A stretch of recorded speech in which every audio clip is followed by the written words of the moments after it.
We have taken evidence out of the building by the medical examiner to be examined. Welcome back to another chilling episode. Today, we're taking a deep dive into one of the most notorious serial killers in American history, Jeffrey Dahmer.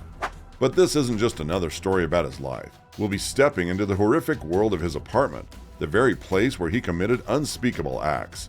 If you're brave enough to join us, buckle up for a gripping journey into the twisted mind of the Milwaukee cannibal monster. And don't forget, if you're new to our channel, hit that subscribe button and the notification bell to stay updated with our latest content. Now let's step inside Jeffrey Dahmer's apartment.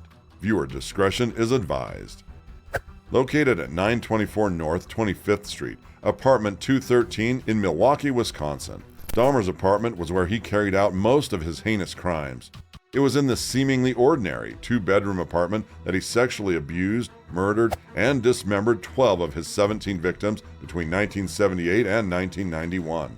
The building has since been demolished, but the horrors that took place within its walls will forever be etched in history. He brought the guy home. They had access to alcohol.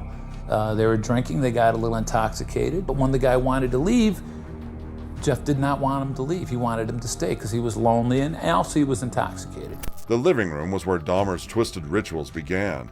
Victims were often lured to the apartment under the pretext of casual encounters, only to be drugged and strangled. Dahmer took photographs of his victims at various stages of dismemberment, which he would later use to relive the thrill of the kill. These gruesome photographs were found hidden in a filing cabinet, a memorabilia of the atrocities committed in this very room. In the struggle to control his fantasies, his behavior became more abnormal. Dahmer's bedroom was the site of even more gruesome acts. Here he would dismember the bodies, carefully preserving the skulls and other bones as trophies.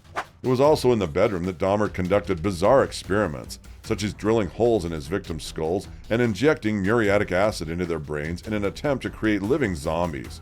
The remains of his victims were often stored in his closet and under his bed, hidden away until he had the opportunity to dispose of them. The horrors didn't stop there. Dahmer's kitchen was another horrifying chamber of secrets. It was here that he cooked and consumed parts of his victims, believing that by doing so, he could keep them with him forever. Investigators discovered a gory collection of body parts stored in the refrigerator and freezer, including a human heart, portions of muscle tissue, and entire heads. The kitchen, a place usually associated with warmth and nourishment, had been transformed into a morbid gallery of human remains. Dahmer's bathroom was the final stage in his twisted rituals. After dismembering his victims, he would use the bathtub to remove any remaining flesh from the bones by soaking them in acid or boiling water. Once clean, the bones would be added to his growing collection, which was later found scattered throughout the apartment. It's scary to think that the room meant for cleansing and hygiene served such a dark purpose in Dahmer's twisted world. He used it to clean bodies all right, just not his. When police finally raided Dahmer's apartment in July of 1991, they were met with a horrifying scene. The smell of decay and chemicals filled the air, and the grim evidence of his crimes was all over the place. Dahmer was arrested, and in 1992 he was convicted of 15 counts of murder. Jeffrey Dahmer's trial began in January 1992, and it quickly became a media sensation. The gruesome details of his crimes were brought to light, and the world was left reeling from the astonishing revelations. Dahmer eventually pleaded guilty but claimed to be insane. However, the jury rejected his insanity plea, and he was sentenced to 15 consecutive life terms in prison.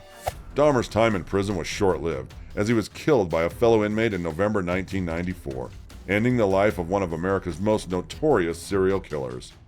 The 924 North 25th Street apartment building was demolished in November 1992, just months after Dahmer's trial concluded. The site has since been turned into a vacant lot, leaving little trace of the horrors that once took place there.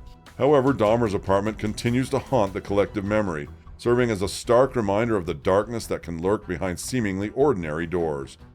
As we conclude this revisit of Dahmer's apartment, we hope you're reminded of the importance of staying vigilant and aware of our surroundings. The human mind is a complex and sometimes dark place, and the story of Jeffrey Dahmer is a testament to that.